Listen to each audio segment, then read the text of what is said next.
Hi everybody, I'm Dr. Anand Raja. I'm a cardiologist practicing in Puducherry. I work in both in government hospital and also have a private practice of my own.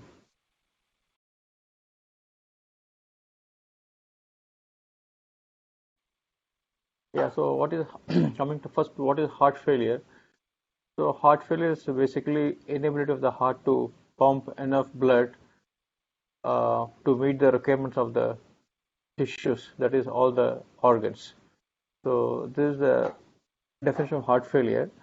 And heart failure is quite common in India nowadays because of the aging population and better survival with after acute coronary syndrome and increasing prevalence of hypertension. So heart failure is quite common nowadays. So if you say out of 10 patients, maybe one patient I see, will have some sort of risk factors for heart failure, and also some of them may manifest with florid symptoms of congestion.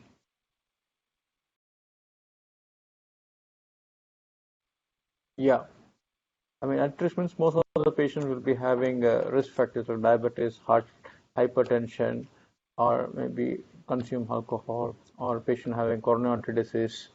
So these patients are at risk of heart failure because if they don't control the risk factors, they can get into the LV dysfunction can develop, and then they can move to the next stage of heart failure. So these are people who are at risk for heart failure, who have developed LV dysfunction, I mean, the loss of LV function. So if these patients are not treated appropriately, they can have a LV dysfunction in future. That's what I can at risk for heart failure.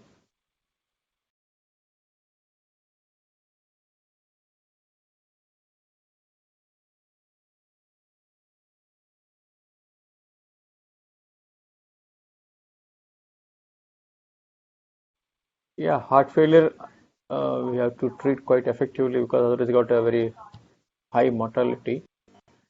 So treatment of heart failure involves both the patient and the physician, both the doctor and the patient. So there are certain things which we have to address while treating patients with heart failure. As I said before, there are the risk factors which you have to address first, and then make sure all the risk factors are adequately controlled. In addition to that, we should give some medication which are specific for heart failure. For example, if the patient is having congestion, so we have to give some diuretics to relieve the congestion, and we have to give other disease modifying drug also which will prevent adverse remodeling. For example, we have to give ACE inhibitors, beta blockers, and aldosterone, that is aldosterone blockers. So all these medicines we have to give. So the new medicine which has been, I mean, it's not really new. It has been there for some practices. The combination of ARB plus neprilysin inhibitor, that is a sacubitril. So which we have this the new medicine.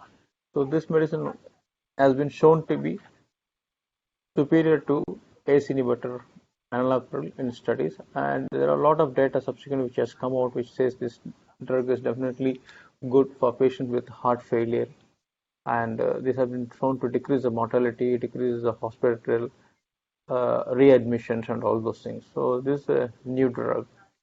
Apart from this, there are other drugs like ivabradine, which also has been shown to be useful in patients with heart failure. So this is regarding the drug therapies. These are main drugs which you use clinically for patients with heart failure.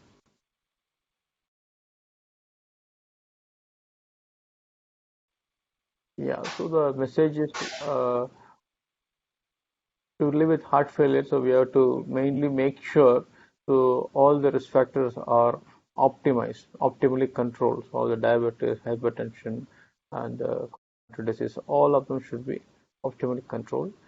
In addition, they have to be on a very complaint drug therapy. That means they have to make sure they take the drugs regularly and then come for regular follow-up, because heart failure is not a I mean, it's a very bad disease, so we have to manage it effectively so that we prevent the adverse outcome. For the patient part, we say you stick to follow-up, follow the advice as given by the physician, like regular drug intake, and then fluid restriction should be there, and they also should have a salt restriction. Plus, there will be other advice specific to the patient conditions which regularly will be given to the patient at every visit. So these are the advice we generally give to patient for heart failure.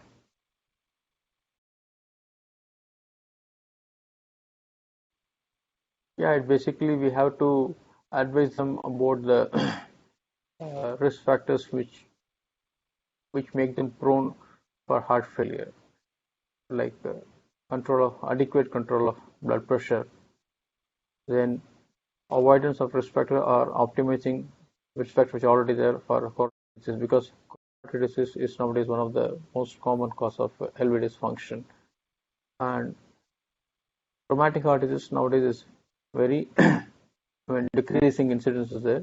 So for these patients also we have to advise them regarding appropriate intervention at appropriate time so that they don't get into heart failure. So these are the advice I would like to give to my patients. It's basically to make them aware that there are some risk factors which has to be controlled, and once they are in heart failure or once they have LV dysfunction, then you have to make sure that they take the medication prescribed regularly, and including the diet and the fluid part, and then keep a regular follow-up with the treating physician.